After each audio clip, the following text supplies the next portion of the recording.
Would you accept having your brain removed, your body wrapped in hundreds of meters of linen, and left prepared for 70 days, all to ensure you would live forever? It sounds like a horror story, but for the ancient Egyptians, this was the only way to overcome death. In ancient Egypt, death did not mean the end. It was merely the beginning of an extremely dangerous journey towards eternity, and any mistake along the way could condemn the soul to definitive disappearance. Therefore, bodies were prepared with impressive, almost scientific precision to withstand time without decomposing. However, this promise of eternal life came at a very high price, and only the wealthiest could afford the complete ritual. For the Egyptians, preserving the body was not a simple religious custom, it was a matter of survival. Understanding this belief is to understand how one of the most fascinating civilizations in history viewed life, death, and the destiny of the soul. But this story begins long before the pyramids, when the belief arose that death could never destroy the essence of a person.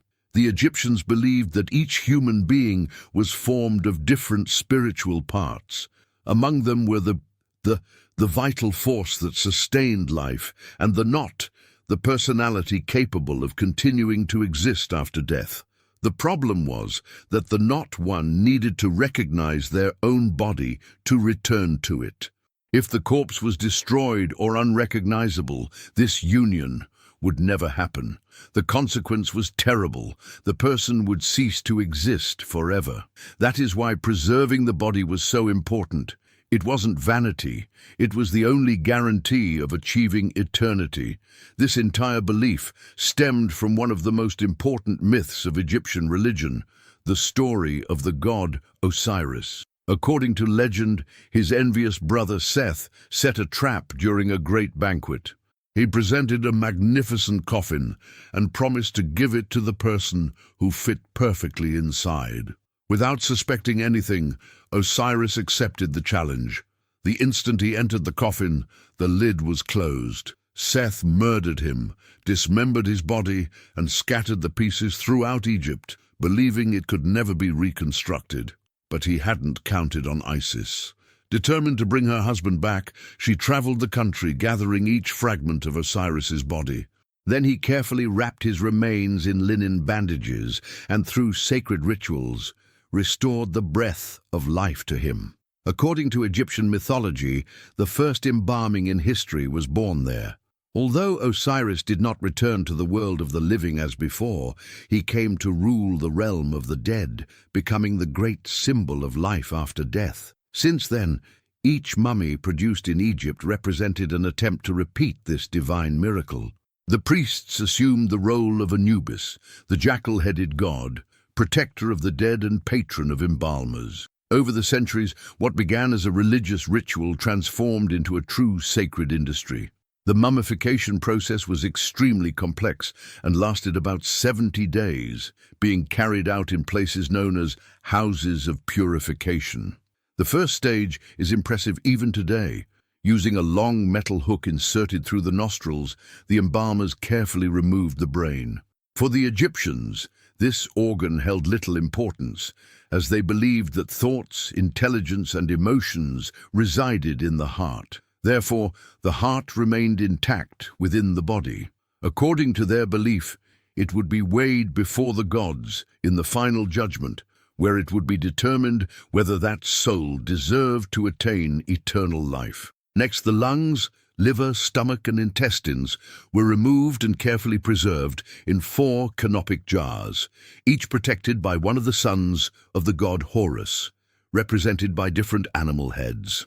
After the organs were removed, the body was completely covered in natron, a natural mineral salt capable of removing virtually all moisture from the tissues. For about 40 days, the salt slowly transformed the body, preventing decomposition. Once this stage was completed, one of the most delicate phases of the entire ritual began. The body was wrapped in hundreds of meters of linen bandages, layer upon layer. Between the bandages, the priests placed amulets, jewels, and magical inscriptions intended to protect the soul from the dangers of the underworld. At the end of the 70 days, That body was no longer seen as a corpse. It had been transformed into a mummy, ready to traverse eternity.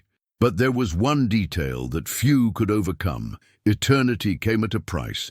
The entire mummification process cost a fortune.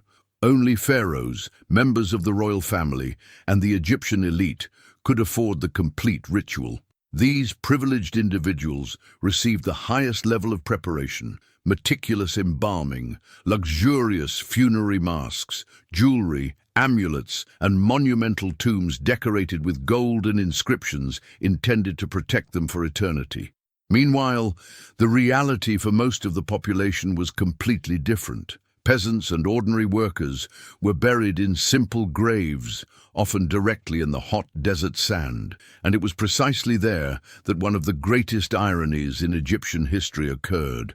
The extremely dry sand quickly removed moisture from the bodies, preserving many of them surprisingly efficiently. In some cases, nature itself performed a job similar to that of the expensive embalmers. Not everyone, however, belonged to the elite or were completely poor. Perceiving this social difference, the priests created more accessible versions of mummification. There were veritable funeral packages with varying levels of preparation, allowing middle-class families to purchase a chance at eternal life. The Greek historian Herodotus described 3 categories of mummification, each offered at a different price. Even after death, inequality persisted. Those who could not afford it resorted to improvised solutions, using aromatic herbs, simple cloths, and techniques passed down through generations, hoping to preserve the body as best as possible. Meanwhile, the temples prospered. Each stage of embalming involved resources, employed artisans, priests, and specialists, making preparation for the afterlife one of the most important activities in the Egyptian economy. The promise of eternity sustained not only faith, but also an entire empire. For over 3,000 years, mummification survived dynasties, wars, invasions, and changes of government, remaining one of humanity's most enduring traditions. But no tradition lasts forever. With the arrival of Christianity, in Egypt, the ancient belief in preserving the body began to disappear. Temples were closed, rituals were forbidden, and the last embalmers took with them knowledge that would never be fully recovered. Centuries later, mummies would once again arouse the world's interest, unfortunately not in the way the ancient Egyptians imagined. In Europe, for centuries, many mummies were crushed and transformed into a powder known as mummy sold, as a remedy for various illnesses and even used as a pigment in paintings. Thousands of bodies that should have rested eternally met an unthinkable fate. It was only in the 19th century that archaeology began to replace morbid curiosity with scientific investigation.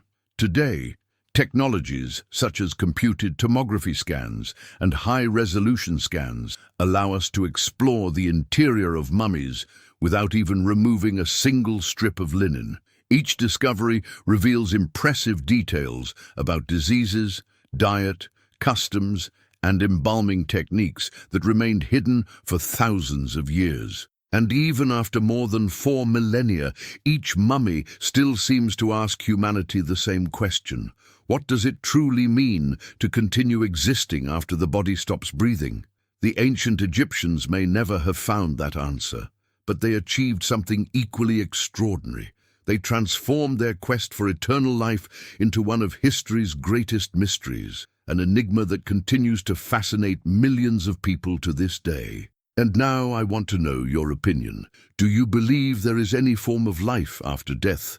Write your answer in the comments. If you liked this video, leave a comment, subscribe to the channel, and activate the bell so you don't miss the next mysteries of ancient history. There are still many secrets waiting to be revealed.